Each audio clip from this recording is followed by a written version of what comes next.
Welcome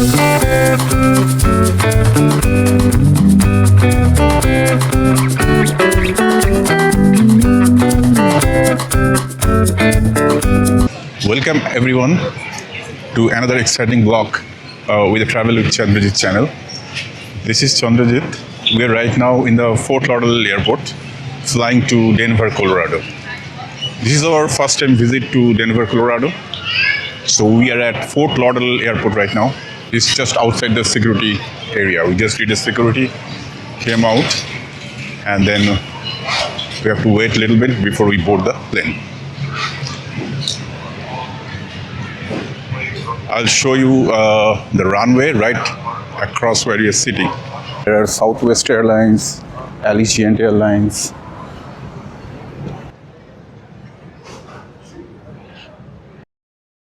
We boarded the flight in some time. The plane was fully booked. Unquestionably, we are all excited to go to Colorado and ready to take off. In a few moments, we took off, and within minutes, we are up in the sky.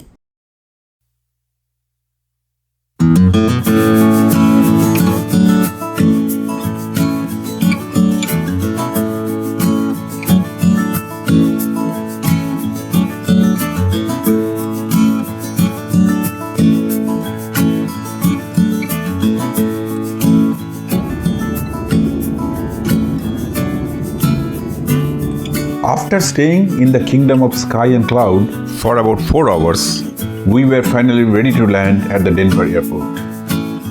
Interestingly, we noticed the plane flew for a very long time flat before landing in the airport. To find out the reason why, when I researched later, I found out because Denver airport is situated at a high altitude, about 5,200 feet above sea level, the air is very thin there. So the air pressure is low, and hence the air lift for the aeroplanes are also very low. To compensate for this, the planes have to fly flat for a longer time at a specific height and at a specific higher speed than normal before they can descend. So the airport runways are also very long. Also, I came to know that Denver airport is the largest airport in North America with a land area of 53 square miles. It is also the second largest airport globally after King Fahd International Airport of Dammam, Saudi Arabia. Denver Airport also happens to be one of the busiest airports in the world. This results in additional air traffic congestion and adds further to the longer land time. Also during landing, we experience continuous drops and plunges while in the sky preparing for the landing, and that definitely triggered some nauseous among us. The reason I found out later is as high-speed winds rush over the Rocky Mountains, they create these massive ripples and eddies in the air near that airport region. And as the planes descend through these invisible waves, it causes that bumpy and roller coaster-like ride.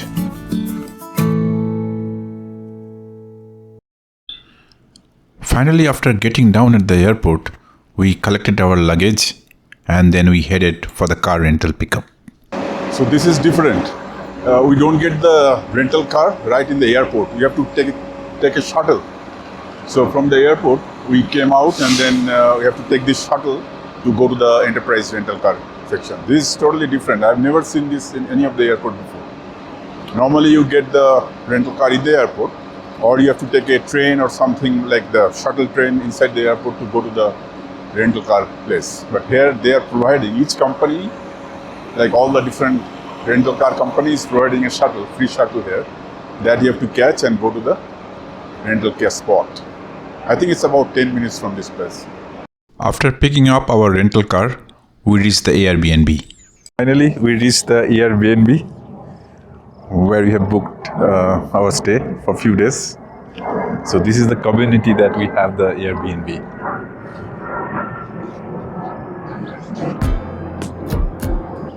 The weather is very good, little dry and sunny, and sky is totally clear.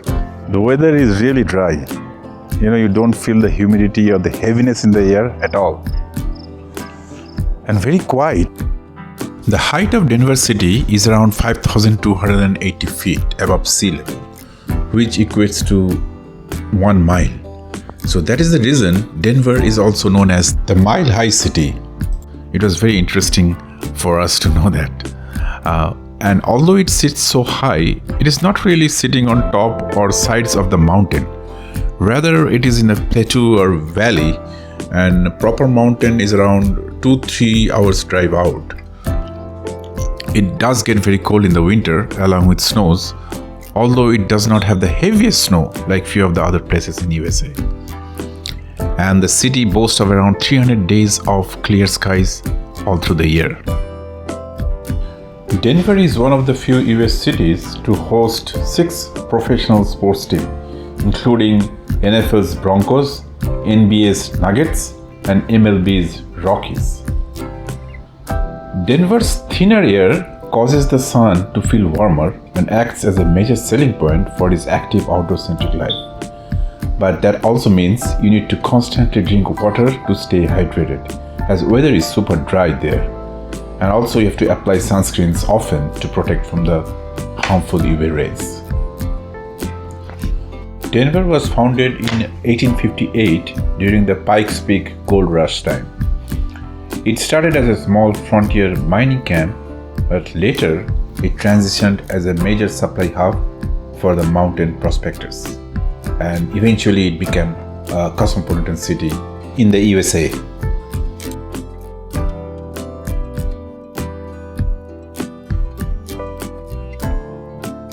Spending the night in the Airbnb, next morning we set out for Red Rock Amphitheater.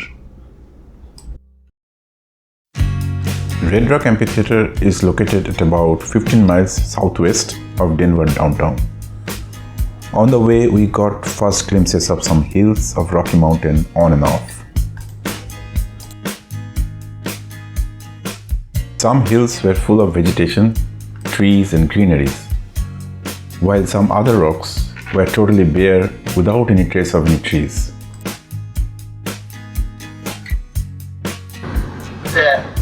Red Rock's Amphitheater did not want to, After a while, we entered the Red Rock Park and Amphitheater entrance. Red Rock Amphitheater is an open-air amphitheater owned and operated by the city of Denver. This is built by various red sandstone formation rocks, among which 2 massive monoliths called Shiprock and Creation Rock are famous. Also, smaller rock like Stage Rock, together with many other stones, lay the structure and foundation of this amphitheater. Various concerts, music festivals, and performances are held at this amphitheater throughout the year. This amphitheater has been honored as the best small outdoor venue for many times by the Pollstar magazine. The natural features surrounding the atmosphere were formed millions of years ago as part of the fountain formation, and then lifted and tilted during the geological upheaval event called the Laramide orogeny, the same time in which the nearby Garden of the Gods and Flatirons were formed. While this amphitheater was officially opened in 1941, but concerts were held from as early as 1911. Renowned opera singer Mary Carden put Red Rocks on the world musical map with her performance in the year 1911. Carden said, "Never in any opera house the world over have I found more perfect acoustic properties. Never under any roof have I sung with greater ease or had a greater delight in singing." So this clearly shows how popular this place is among the audience and among the artists equally. The famous music band The Beatles also performed here several times. After spending some time at this historical and natural amphitheater, we came out from the park and headed back to Denver downtown. On the way, we saw Coors beer manufacturing setup spread across acres of land.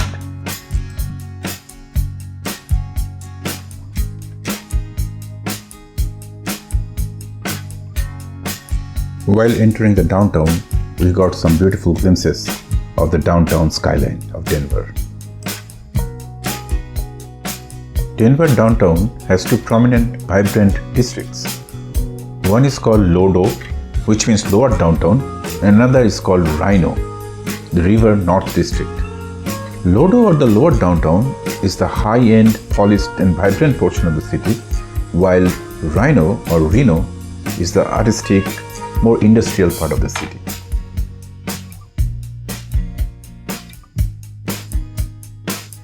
First we got down at the Reno, where we could see many beautiful murals and artistic drawing drawn on many street walls. Then we are passing by Denver downtown's Lodo district, where Coors Field Baseball Stadium, Union Station and the Larimer Square is situated. Larimer Square is Denver's historic block offering boutique shopping and high-end dining.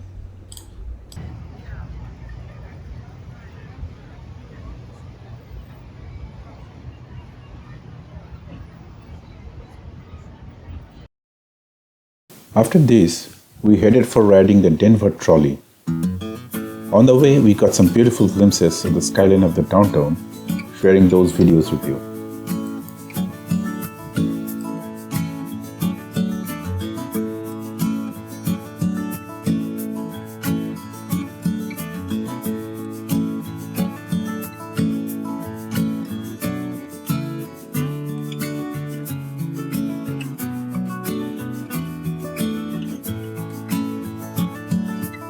Okay, this is we have come here to catch the trolley, Denver trolley, like tram. So you can catch the tram and then there are tracks on the road. It will take you in a one-way ride. In between you can hop on and hop off and hop on back. But we are not planning to hop off any end spot. So we can go all the way to the end spot and then it's going to come back the same route back here. It's called Confluence Park. Two streams or rivers meeting here, and then at that confluence, this tram stop is here. Here, we saw this tree. I think it is a pine tree, a different species of pine tree. Not that tall, very dense, and the leaves are a little bit like grayish or whitish, not like the traditional pine tree. Yeah, it's different. If at all, it is pine tree.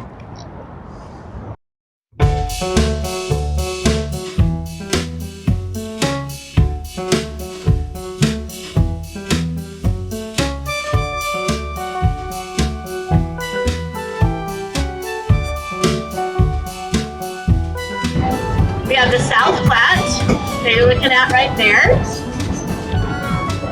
And it comes together with the Cherry Creek a little farther down. At one point in time, Denver had a very significant flood in the early 1960s, had tons of damage here. And then they built the Chatfield Reservoir Dam. And since then, we have not had any particular problems in downtown Denver. This is an historic place. So originally Native Americans fished and camped in this area because it's a beautiful, as you can see, beautiful place. Lots of water, fish, and other animals around. When the white settlers arrived, they camped on the other side of the river. It was called Peoria. And off to your left, you see Illich Gardens. The Denver Trolley, formerly known as the Platte Valley Trolley, is a heritage streetcar line in Denver, Colorado, operated by the Denver Tramway Heritage Society. It is located at the Confluence Park, very close to the REI's flagship store. And this also happens to be the historic location where the Denver city was founded. This is the confluence of the South Platte River and the Cherry Creek River. Denver once had an extensive electric car rail transit system that included over 250 miles of CC tracks. Thousands of riders used the system for accessing downtown Denver and its venues for various purposes. And then with the advent of automobile and new bus system, all trolley service was eventually abandoned in 1950. The Denver Trolley is a small part of that rail transit system, which was restored and preserved for the future for all this fun and for enjoyment.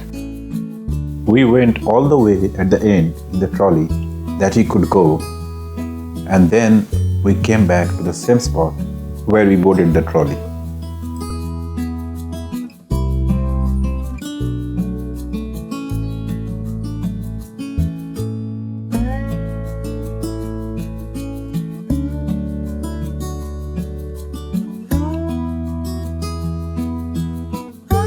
Our next destination was Denver Botanical Garden. Located at Cheeseman Park, this 23-acre park was founded in 1951.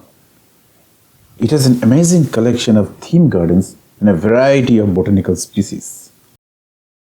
Denver Botanical Gardens features North America's largest collection of plants from cold temperate climate around the world. This also boasts the first conservatory in America that was made entirely of concrete and plexiglass panes. The world's first xeriscape demonstration garden was also created here in 1986, displaying drought-tolerant plants from the Mediterranean. Look at these flowers. It's so different. I've never seen this before.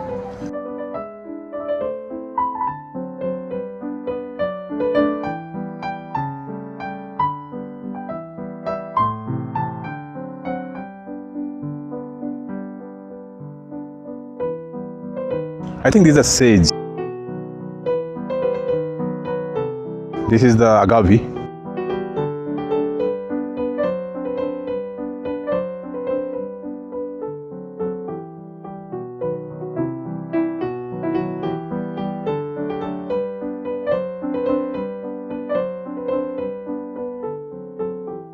Helen Johnson. Beautiful.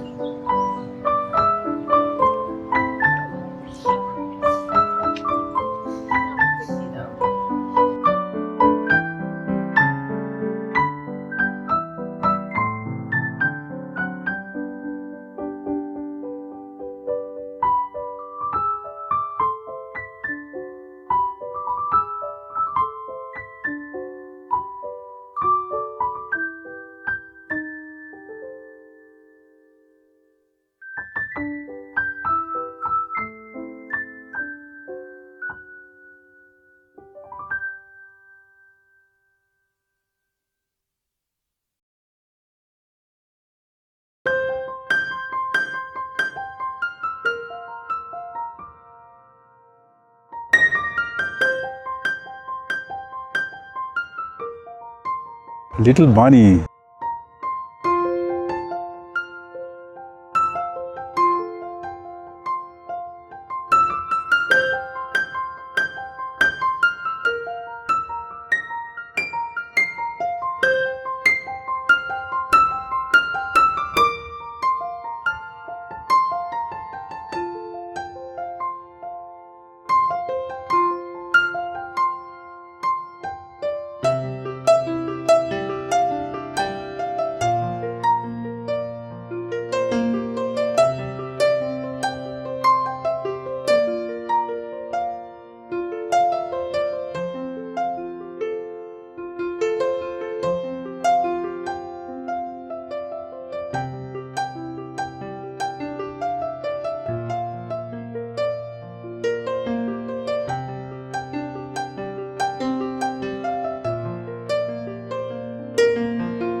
English rose.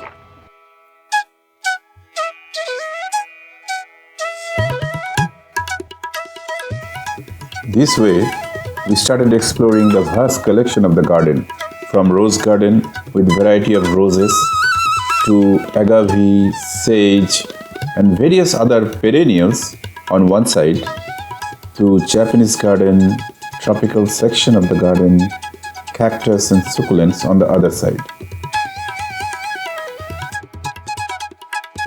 We also saw various kinds of orchids, bromeliads, many understory plants, Mediterranean plants, ornamental gardens including iris and daylilies, various alpine plants that are suited for rocky, high altitude climate, then amenity plants for semi-arid climate, and various aquatic plants. And of course, there were many Colorado native plants as well.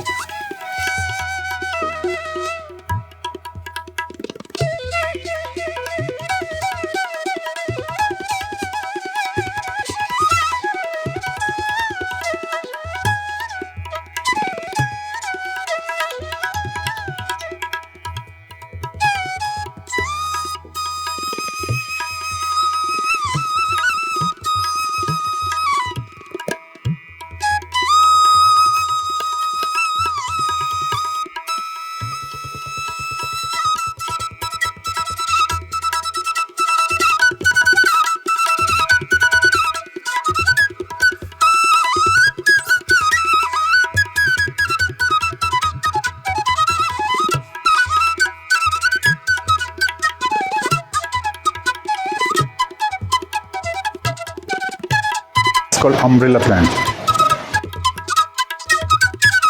planted in a greenhouse setup.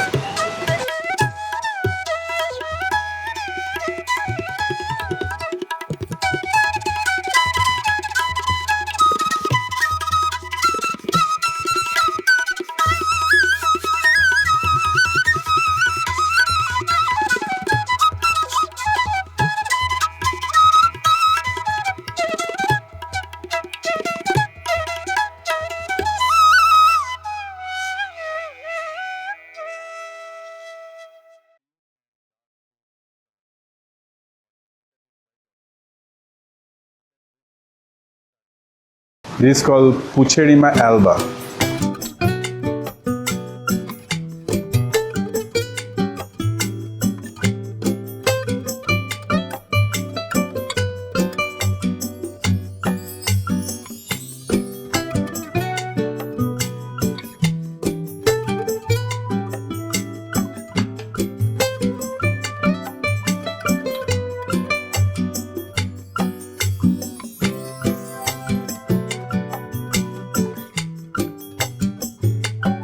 This is called bromeliads.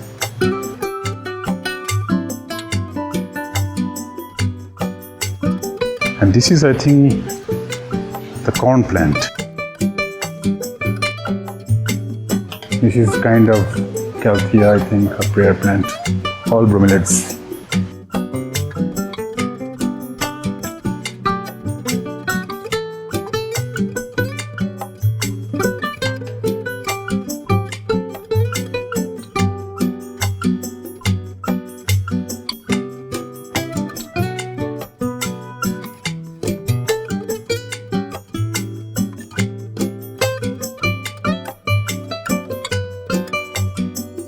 This is the tropical section.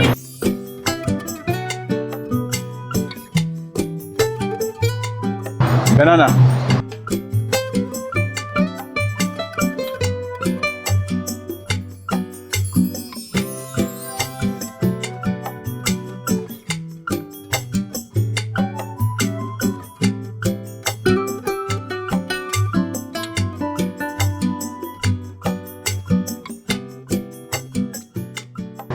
This is called a Calthea.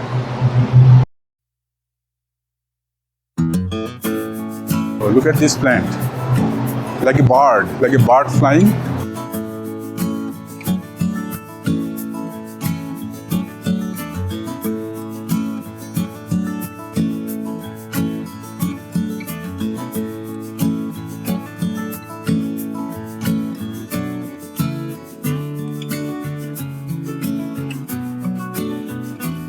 Croton.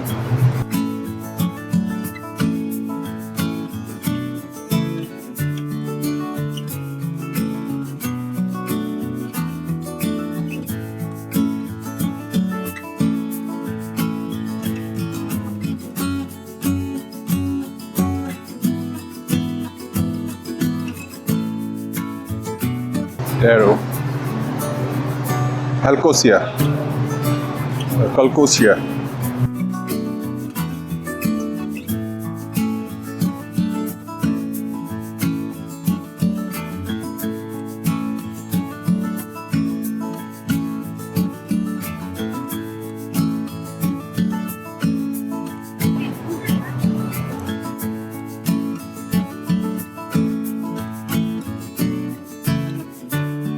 This is called philodendron.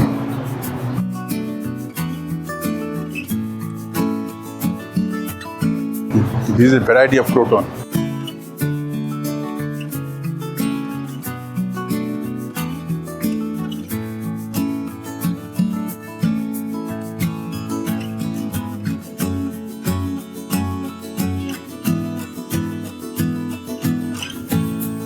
After the garden, we finally ended the day with a visit to nearby Sloan's Lake. Sloan's Lake is the biggest body of water in Denver, and the Sloan's Park, with its 177 acres area, is the city's second largest park. This is considered one of the best parks for catching a sunset with stunning views of the Rocky Mountain and Denver skyline.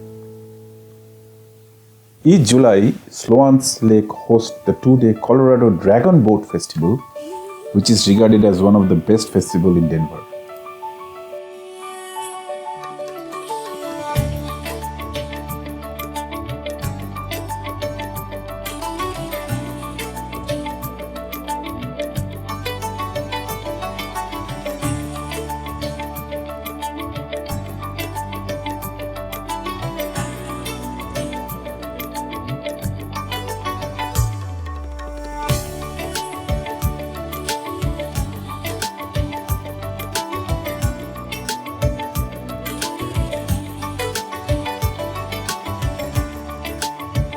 After resting the night well, next morning for some unknown reason, we all felt very adventurous. To satisfy that adventurous desire, we decided to go for a zipline experience. We drove to the west direction of Denver for about 45 minutes to a city called Idaho Spring. Surrounded by mountains in almost all directions, this was quite a place for adventure.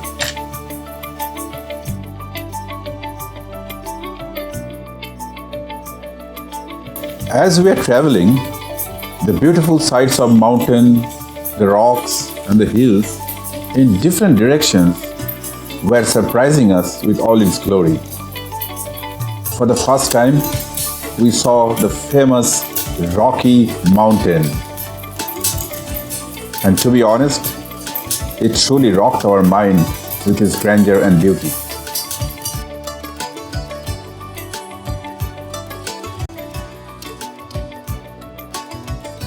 Cityline disappeared completely by now and taken over by Rocky Mountain. As if that unknown mountain far ahead of us was constantly beckoning us with some unspeakable truth and emotions, and possibly some hidden stories that it had kept secret for millions of years.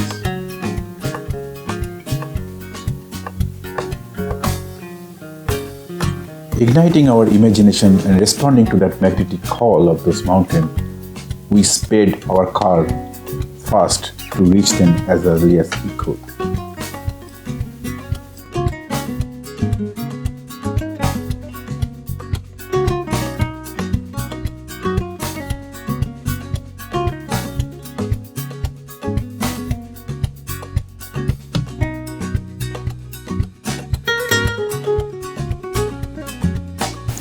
Snow-Peak Mountain showed up on our path for the first time. Although for a few seconds, it was indeed a goosebump experience for us, followed by awe and surprise. And it did kindle the poetic, imaginative mind in us to the fullest. Part of me focusing on the busy road, the other part was getting carried away. That white and grey mountain far off took our breaths away.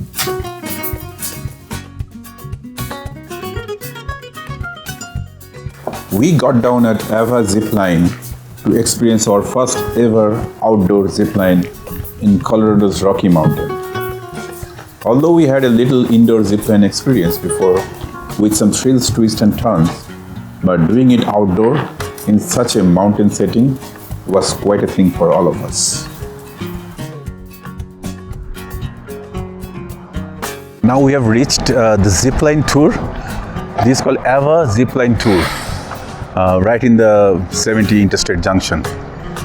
So we are planning to do a zipline because zipline tour are very famous in Denver, Colorado. So you see the mountains all around. So they told that they have like 6 zipline courses, and I was wondering if we could do just one because this was really my first time along zipline. So they said no, you have to do all the 6 courses because they're going to take you up in the mountain and then there is no way you can come back from there. I mean, unless there is an emergency. So you have to go to the top, do the first course, followed by 2nd, 3rd, 4th, 5th and 6th. So you do all 6 zipline courses and then come back here. So we are a little confused. Finally, we decided to do all the 6 zipline courses. So we purchased the ticket. Now we are waiting for the check-in and stuff. And then there will be a, guide will come and then train us. And the whole course will take about 2 hours, 2.5 hours. So little confused, little excited, little scared also. So mixed emotions. But hopefully we'll be able to overcome and have fun out of it. The company gave us training and some demonstration and taught us several things, including how to break the line with right hand. Because in these lines, the riders need to break the line by pressing the hand at the end of the line. Finally, their bus took us up in the mountain, and we had to walk along the mountain edge for a bit before we reached the zipline spot with wooden stairs surrounded by rocks. Honestly, we were scared looking from the high up down at the bottom of the mountain that was full of trees, jungles and slopes and deep edges.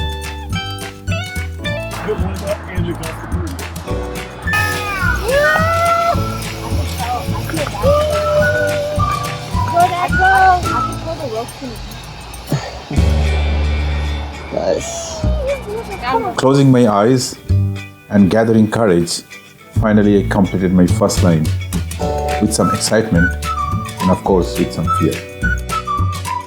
And then other members took turns to complete their exciting journeys across the line.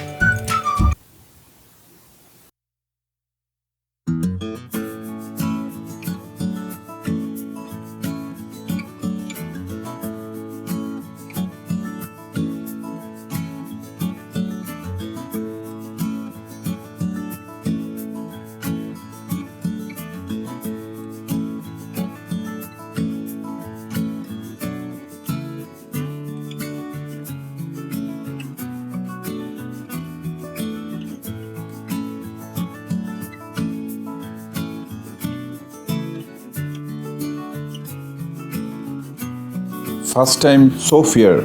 Second time, less fear. Next time, lesser fear. And then no fear.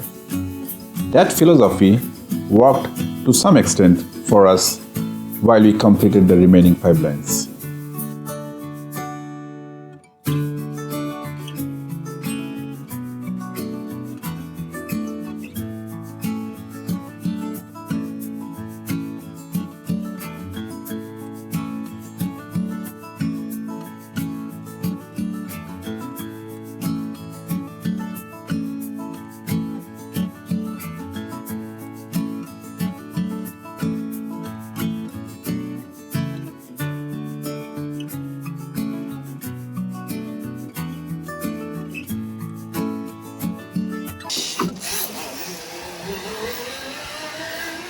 Get my Steven Spielberg on here. Yeah.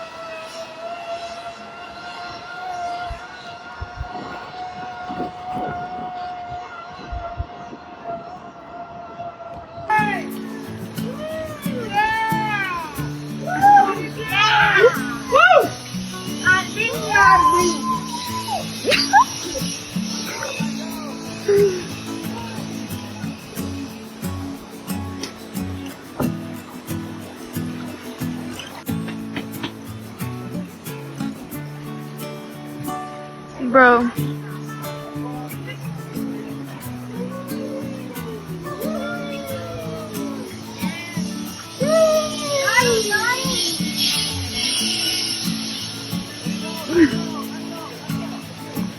Fine. Bro shouldn't even go. Oh.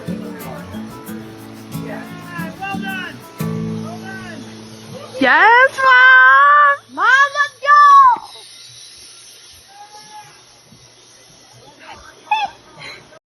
After the sixth zip line, it felt like we all conquered Mount Everest. It felt like as if we won a gold medal in Olympic. It felt like we got a new birth. Emotions are emotions. You can neither predict them nor explain them logically. We didn't try to do that either. Anyway, by the time we were out of the hangover of this amazing experience, we wanted to do justice to one of our members who did not participate in this zipline with another exciting adventure. And we decided to go river rafting this time. It was another never did in lifetime kind of experience for us. We went to a rafting company called Liquid Descent for doing the rafting in the Clear Creek. Clear Creek is a tributary of the South Platte River. It flows through the Clear Creek Canyon in the Rocky Mountains, and Fall River empties into the Clear Creek, and Clear Creek finally joins the South Platte River. Clear Creek is unusual in that it is fed by a river. Normally, rivers are fed by creek. Clear Creek is also famous for the Colorado Gold Rush of 1859, when this river was the location of most intense early mining activities. The rafting in the Clear Creek is called white water rafting because white foams are generated in the creek because of rubbing through the rocks and stones while it gushes and drops in its path. The guide helped us dress with all the clothing and gears. It took us a while to figure out each steps as we had to do everything ourselves. But finally, we figured that out. The company bus drove us to the rafting point near the creek. After a safety briefing, the guide provided extensive instruction about rafting, including what-if scenarios, and then we felt confident.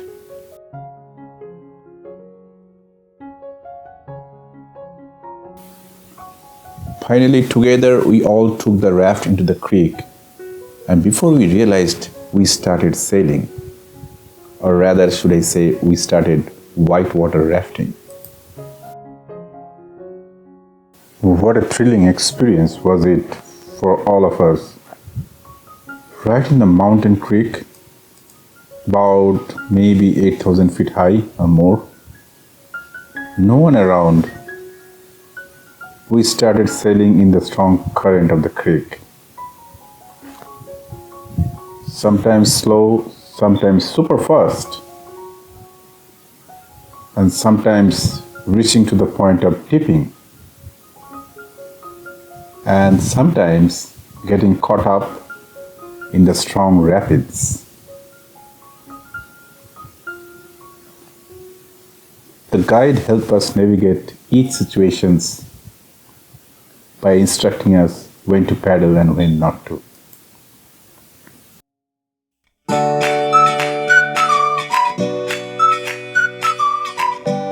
I must admit, although it was overall super fun, but there are moments that really took our breath away. We rafted for more than 1.5 hours in the strong current And setting aside this awesome experience in the golden corner of our memory, we came back by the bus to the office where we changed dress and finally head back to our homestay.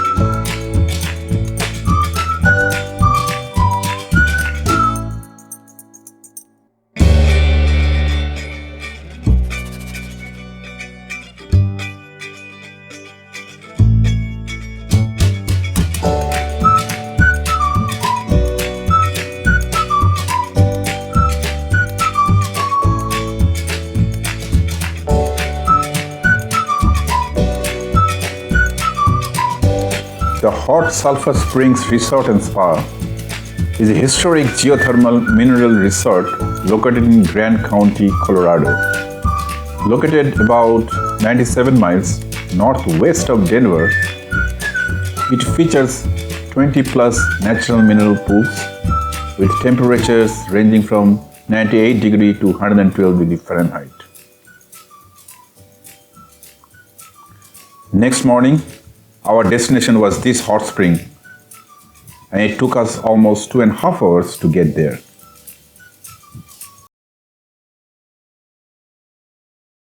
Good morning. We are going towards Sulphur Spring Resort and Spa. Whole Colorado and Rockies area is full of hot spring. So you can go there, soak your body. So those are mostly in the mountain region, the one that are sitting right beside the mountain. But there are some which is in the city as well, like Indian Springs, which is right in the Idaho Spring area. But if you want to really enjoy the scenic beauty while you soak your body, you have to go out in the mountain.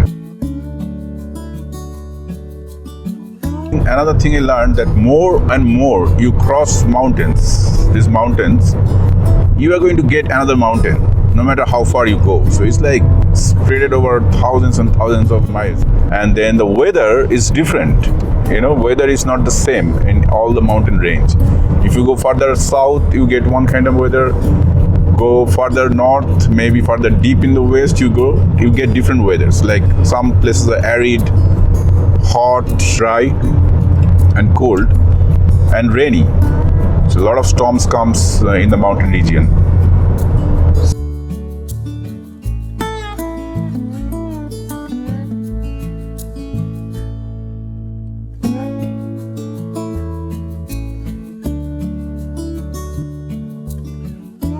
As we were driving, we were gradually getting closer and closer to the heart of Rocky Mountain.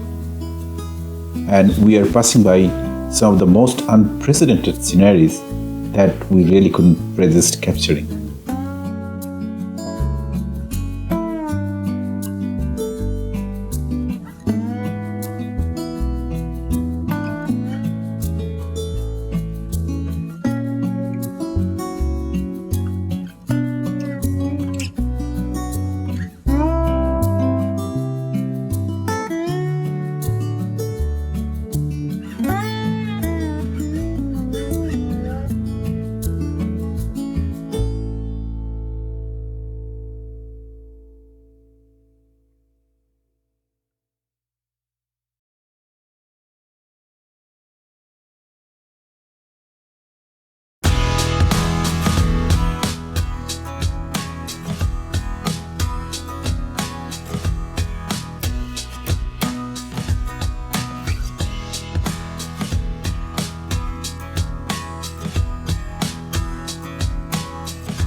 look at the snow-capped mountain one more time, right in front of us. Before it was far, although it seemed like it was very close, but you have to drive really 2.5 hours to get anywhere nearby close by. If you go further, drive on the west direction, I think you will get more and more mountains and more snow deep inside. There is a city called Aspen, so you have to drive another, I think, 2 hours further, where most of the skiing activities take place. So that is deep in the mountain with all over the snow. So people get there from all over America and outside for skiing activities. Now look at the snow-capped mountain zoomed in. Wow, looks like this is Himalayas, or whichever mountain you have seen, you can compare. This is actually a part of Rockies Mountain here in Colorado. You are the poet's greatest imagination. You are the painter's dreamy reflections. You are the saint's peaceful abode. You are the scientist's explorations. You are the silent spectator of human evolution. You are the source and the destination. You are the sign of strength and endurance. You are the symbol of love and romance.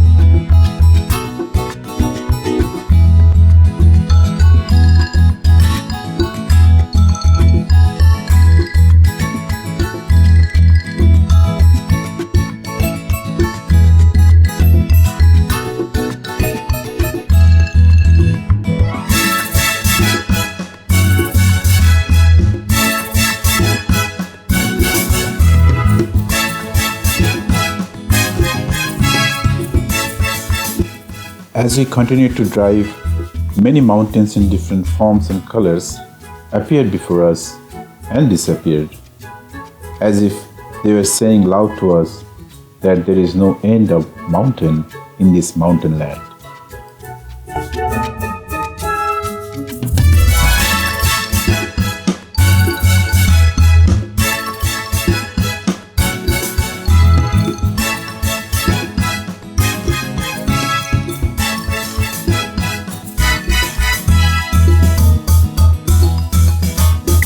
Look at those beautiful pine trees all over the place.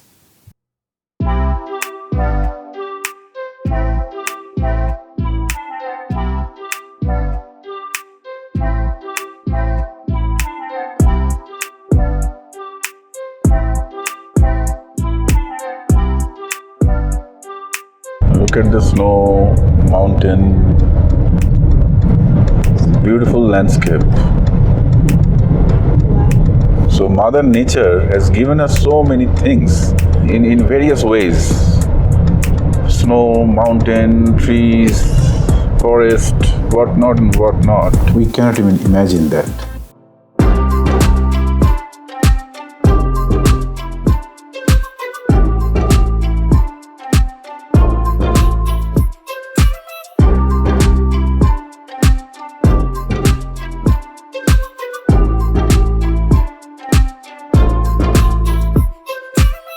Pine tree or the forest hanging right on the side of the mountain, adding an additional beauty to the whole landscape.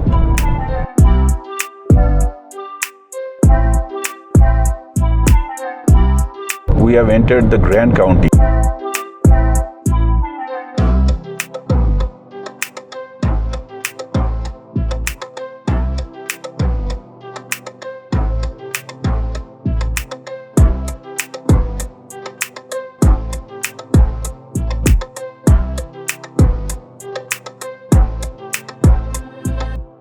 Oh, look at the snow right in front of us. We reached that height. Yes, we did it. It's like peeling an onion. Keep on peeling, with the hope of getting to the bottom of it, but you'll never get there, as if. So you'll get new mountains every time, and you'll think you'll conquer that, and then you'll get new one.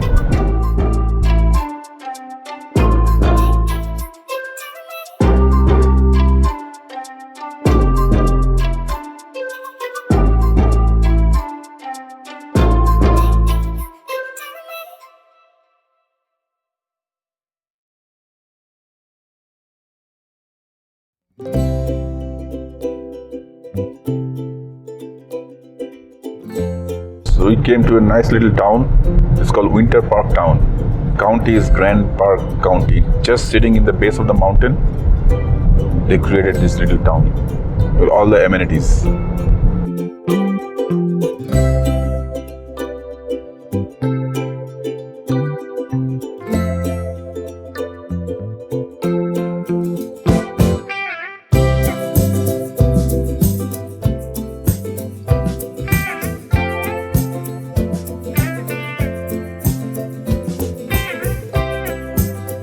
You can see the area is a little deserty as well. That feel is there.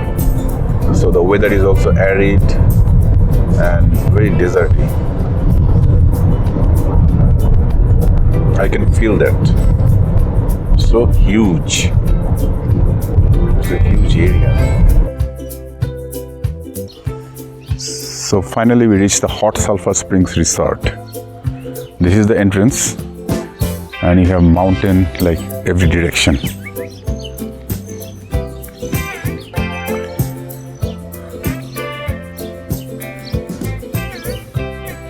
So we are heading towards the check-in counter. So this is one of the hot springs. The hot springs or the hot water from inside the ground below various mountains are connected with underground pipes to these custom pools that get uninterrupted supplies of those hot spring water.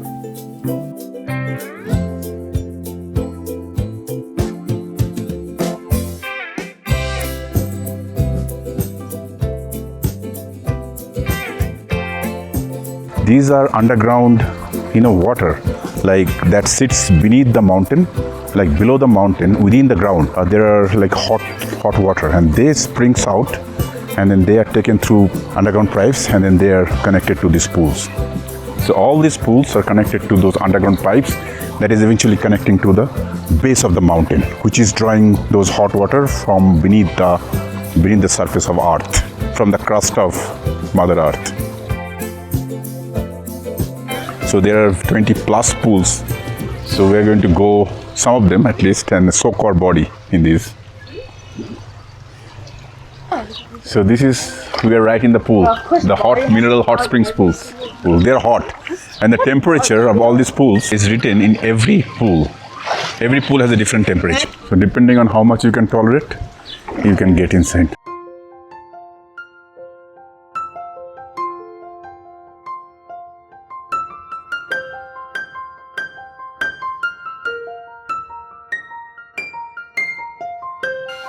After spending some time in the hot springs, we came out from the Sulphur Spring Resort for our next journey.